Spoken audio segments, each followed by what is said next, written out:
Synthèse sur la Haute-Savoie concernant les départementales. En cette fin de campagne de deuxième tour, nous retrouvons Mathieu Hutin. Bonjour. Bonjour Laurent. H2O se porte bien, la radio ? Tout va bien, on est prêt pour dimanche soir, une belle soirée électorale se précise, avec Savoie News. Sur Savoie News, sur H2O et avec aussi l'hebdo des Savoies. Alors tout de suite, un point à date. On parle tout d'abord en Haute-Savoie de l'abstention comme de partout en France d'ailleurs. Oui, elle était record, la Haute-Savoie était réellement le mauvais élève du scrutin de dimanche dernier avec un score de 71,19% d'abstention pour les élections départementales. L'abstention au niveau régional était de 67,41% au niveau de toute la région Auvergne-Rhône-Alpes. Ce sera le premier chiffre qui sortira dimanche soir. On sera évidemment très attentif à ce niveau d'abstention, Laurent, dimanche soir depuis la préfecture de la Haute-Savoie. La deuxième question, ce sont bien sûr les enjeux de ce deuxième tour. Il n'y en a pas beaucoup en fait des enjeux, Laurent, parce que les listes qui sont arrivées en tête au premier tour sont clairement favorites pour le second. L'enjeu plus politique que d'aller chercher un canton, ce sera le score de Réinventons la Haute-Savoie. Réinventons la Haute-Savoie, c'est le groupe politique qui est une émanation de Réveillons Annecy. Réveillons Annecy, ils ont gagné les élections municipales à Annecy l'an dernier. Ils ont porté le maire François Astorg jusqu'à la mairie d'Annecy, c'est le cas de le dire. Et puis donc il y a ce groupe, Réinventons la Haute-Savoie, avec des candidats qui sont écologistes, mais pas que. Il y a une union de la gauche, il y a des gens de la société civile.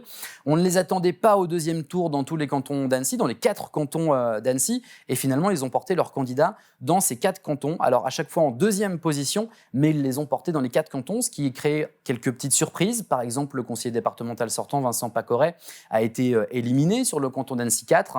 Et puis la vice-présidente culture du département, Lorton Lebaza, elle également été éliminée dimanche soir au profit de son ancien binôme. Il y a eu un divorce là entre un binôme existant, François Escoffier, qui lui est encore en lice sur le canton Annecy 3 pour le second tour de dimanche. Donc l'enjeu pour Réinventons la Haute-Savoie, c'est de faire le score le plus important. Mais là, la météo pourrait jouer parce qu'avec l'abstention qui est très élevée, s'il fait beau à Annecy, on va très souvent à la plage. Est-ce qu'on va oublier d'aller au bureau de vote ? Il peut se passer clairement quelques surprises quant au score dimanche soir sur ces cantons. L'autre enjeu, c'est pour le Rassemblement national à Rumilly. C'est le seul canton avec Saint-Gervais, mais on voit bien que Jean-Marc Péex, le sortant à Saint-Gervais, est très en avance sur le rassemblement à Saint-Gervais. Par contre, à Rumilly, le Rassemblement national s'est maintenu.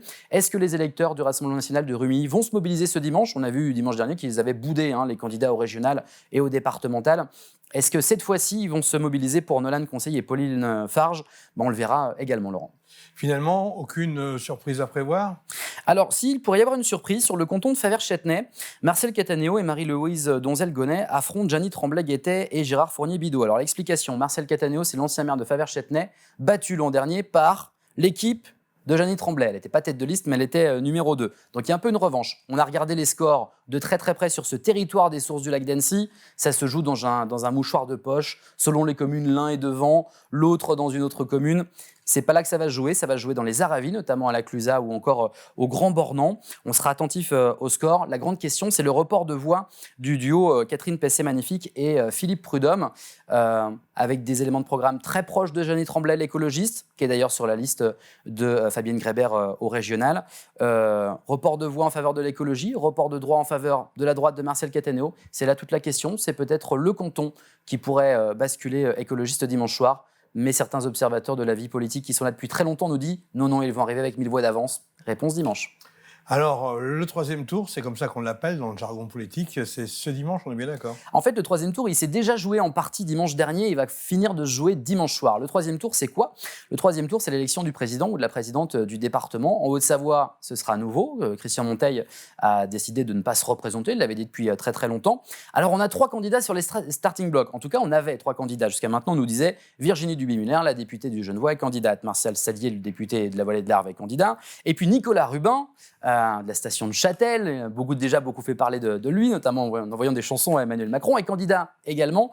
Sauf que depuis lundi, on ne nous parle plus trop de Nicolas Rubin, mais plutôt d'une polarisation autour de Duby-Muller et de Martial Sadier. Elle a déjà créé des tensions, elle a déjà commencé à diviser les Républicains en Haute-Savoie.